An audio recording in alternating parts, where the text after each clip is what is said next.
Welcome to 159 Seconds Explained and Expanded with Nikki Porche. I'm Nikki Porche. Now, I'm pretty sure if you've been scrolling, you've seen the headlines.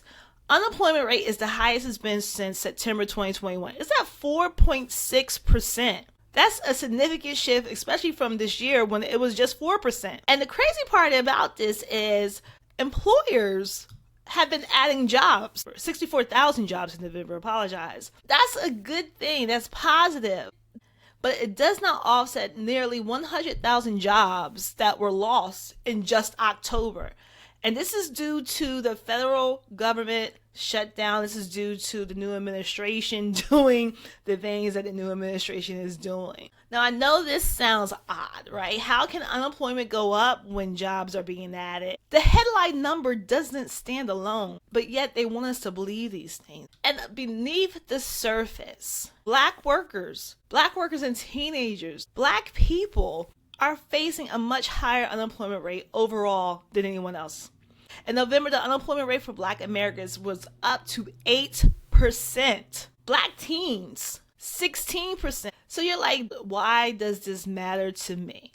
There's a saying, once Black women are free, everyone is free. Once you help a specific group that has historically faced barriers to good jobs, face hardships, face everything that you can throw at it, there is something deeper on the horizon. Policy and leadership must be confronted.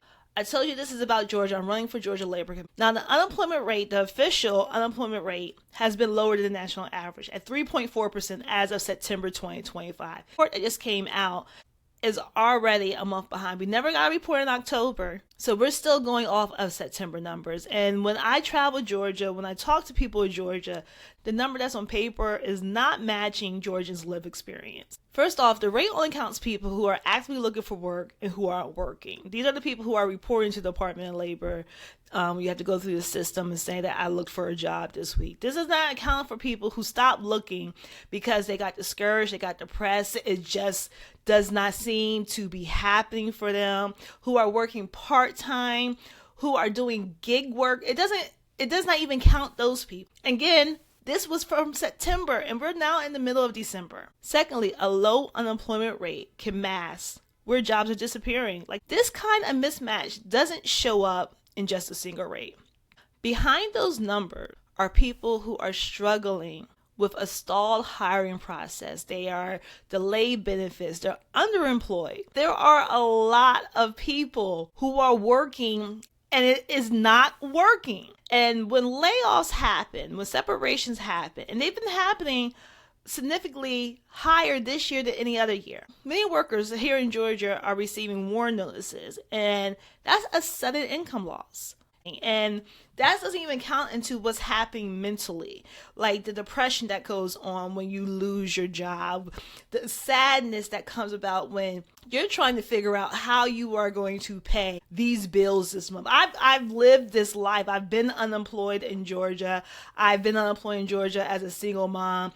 It is no easy task. And I can only imagine in 2025, it has to be more difficult than ever before. So this is what I want you to take away from today's 159 Seconds Explained. Whether 4.6 nationally or 3.4 here in Georgia, that is not the whole story. Job growth and job losses need to be looked at a lot more. 64,000 jobs in the month is positive, but if we lost 100,000 the month before, that's a net concern, especially for those behind the losses. Who is losing work? Who is struggling to find it? Who is underemployed? Who's working part-time because hours aren't available? Because when you see a strong headline, it hides wage stagnation, it hides layoffs in specific sectors, it hides job insecurity that the data doesn't fully capture.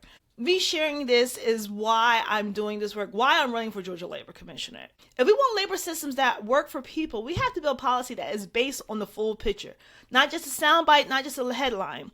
We need to understand workforce transitions. We need to understand unemployment insurance challenges, wage trends, layoffs, and how family are truly, really living and experience these realities every day. If any of this information was helpful, go ahead and hit that subscribe button. If you want more data and stories like this, if you want to help shape how we talk about work in Georgia, head over to voteporche4ga.com and sign up. And if you're able, please consider supporting the campaign.